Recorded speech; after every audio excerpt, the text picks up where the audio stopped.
So, the sixth trauma-informed principle, addressing issues related to identity, culture, gender, history, is particularly important for group therapists and group leaders. So, groups have a real unique potential to promote healing from discrimination, from oppression, and from collective trauma. That's simply going to be impossible to access in the same way through individual therapy or one on one work. Group work is going to offer exponentially more opportunities and potentialities for corrective emotional experiences related to discrimination. And this really becomes concretized in the group, felt in the group, through a sense of group solidarity, a group acceptance, and a sense of belongingness within the therapy group. In the history of group therapy, group work really emerged through social reform. It was influenced by democratic principles and social action, social responsibility and advocacy, social justice, and empowerment for oppressed communities. And this is particularly true in the social work with groups tradition when we trace our history back. However, many of the most popular contemporary group therapy approaches really fail to adequately address issues of culture, diversity, and oppression. So, considering our biases, considering diversity and oppression and social justice is not just a clinical issue, but really an ethical issue for group therapists to consider. Without cultural humility and an anti-oppressive stance as group workers, we're really prone to inadvertently falling into traumatic reenactments or re-traumatizing individuals in our group related to issues of identity, oppression, and marginalization. So cultural competence really is a poor way, a flawed way of looking at it. We're never going to be competent in a specific culture that isn't our own. Instead, a better framework that's been proposed is looking at it through the lens of cultural humility, which recognizes that we're not the expert in other cultures and that we need to approach the work in the spirit of humility. However, many have suggested that cultural humility is also flawed in that it's a passive approach to the work, and that instead we should strive to embody cultural responsiveness. So, cultural responsiveness means that we approach the work through the lens of cultural humility, but that rather than just taking a passive stance, we're responsive and we take action around issues of identity and culture. So, there's some recommendations that were offered by Burns and Ross in a 2010 publication. Recommendations for incorporating anti-oppressive methods into group work and group facilitation. Some of the things that they recommended were that in our intake questions, we also include prompts and questions to participants when we're pre-screening for participation in group about their ability and willingness to have discussions about identity and about oppression. They also recommended that we consider diversity and intersectionality in the developmental phases of the group and the development of the group as a whole. The third recommendation they offered was that we use structured activities that center around issues of privilege and oppression within the group. That we're not just aware of it and asking about it in intake, but that we're also interfacing with it within the group.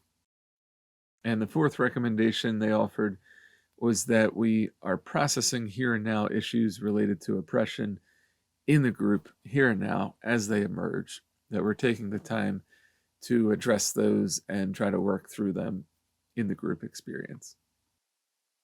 In my own work, I found that it becomes really important to also include some group norms and some group rules that name issues of identity and ask participants to commit to respecting each other's different identities, belief systems, religions, gender, sexuality, race. So in all of my therapy groups and training sessions, whenever I go over group rules, I include a group rule about mutual respect based on identity. And I find this to be helpful because it sets the tone early on that right from the start, in talking about confidentiality and safety, we're also mentioning identity.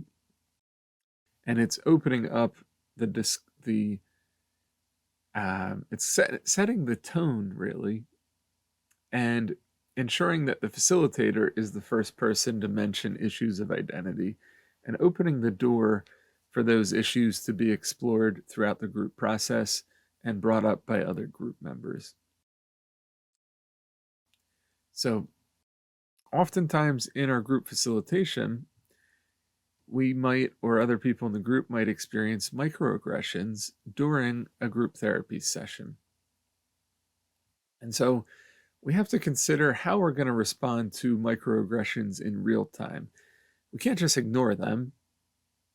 Then somebody or part of the group is going to feel ostracized, is going to feel hurt, is going to feel shamed, is going to be angry, is going to feel rejected. Though many times when I've seen people address microaggressions, they do it in a way that is incredibly shaming and leaves other people or another person in the group feeling isolated, ostracized, and shamed or rejected. So I think there's a middle ground somewhere in that the way that we respond to microaggressions can be informed by the spirit of trauma-informed care and these trauma-informed care principles.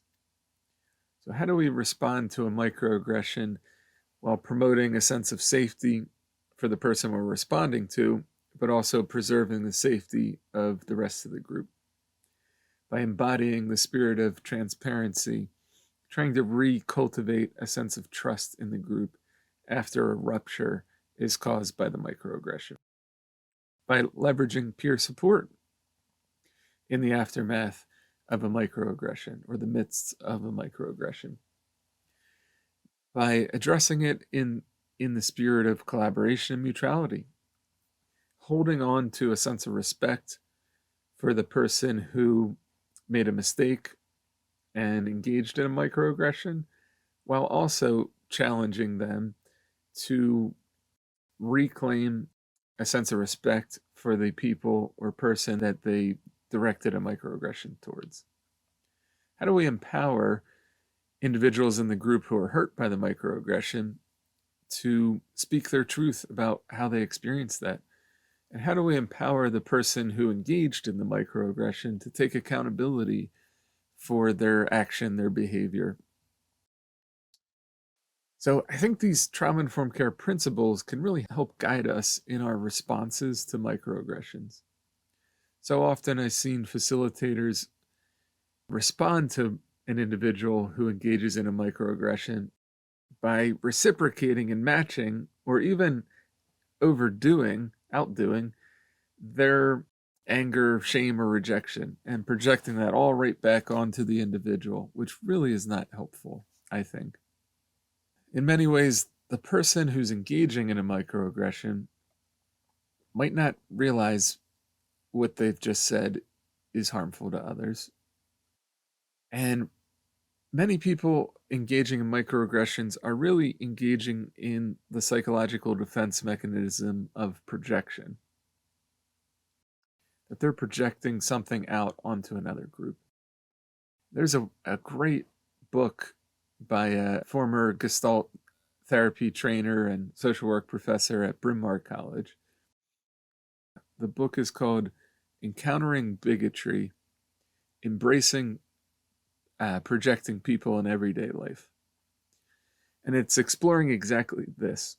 What is going on psychologically and on a social emotional level when somebody's engaging in a microaggression or saying something insensitive, saying something racist, saying something homophobic? What exactly is going on for them emotionally? And the authors of the book suggest that when somebody's making a racist joke or engaging in a microaggression, that it seems like they're creating an in-group and an out-group. and they're positioning themselves in that in-group. And that one of the primary reasons somebody might feel compelled to create an in-group and an out-group, a separation, and position themselves in an in-group, is that they're feeling anxious, they're feeling threatened, and what they're really seeking is connection. And so, considering this as a defense, a projection, how can we as facilitators promote connection while holding somebody accountable for their microaggression and addressing the harm that it causes within the group? So I don't have all the answers on that one. I've had my own experiences as a group leader of missing microaggressions and not addressing it in real time and having to come back to it. I've had my own experiences as a group leader of feeling like something just happened in the group that didn't feel right, that was a microaggression, but feeling paralyzed and not knowing how to respond to it in the moment and missing the opportunity. And I've had experiences as a leader catching a microaggression, but responding in a way that just fueled more separation and more disconnection and more shame. And then I've had a couple instances where I think I've responded in really good ways that provided an opportunity for accountability and repair in the group, preserved the safety and protected individuals in the group that were being harmed by the behavior, while also fueling repair from the rupture that was created. So I think this is something that each of us as facilitators is going to have to practice, is going to have to explore based on our own identity.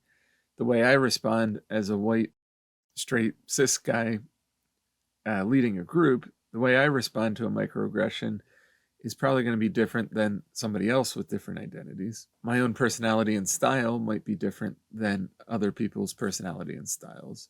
So you're going to have to find your own way of how you're responding in these situations.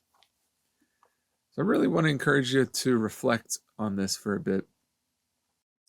How are you explicitly incorporating and addressing issues of identity, oppression, and discrimination in your groups? Are you avoiding discussions related to identity when they emerge in the group? Or are you embracing them and addressing them, leaning into them, even when they're uncomfortable at times? Group leader that fails to consider the influence of larger social and cultural forces, aspects of identity within the group process, is failing to fully embody a trauma-informed approach. Yalom suggests that the group is a microcosm of society. Therefore, the same issues of oppression and discrimination that are present in society are going to show up within our groups. Without attending to these issues of social justice and culture, identity, our ability to cultivate the therapeutic factors within group is going to be pretty inhibited. So I encourage you to reflect on, how are your own identities impacting your perspective as a group leader and even your approaches to group work? And how might participants in your groups experience you based on your gender, based on your race, based on your age, and based on those other aspects of identity? So this sixth trauma-informed principle about culture, identity, gender, history is also particularly important in organizational settings.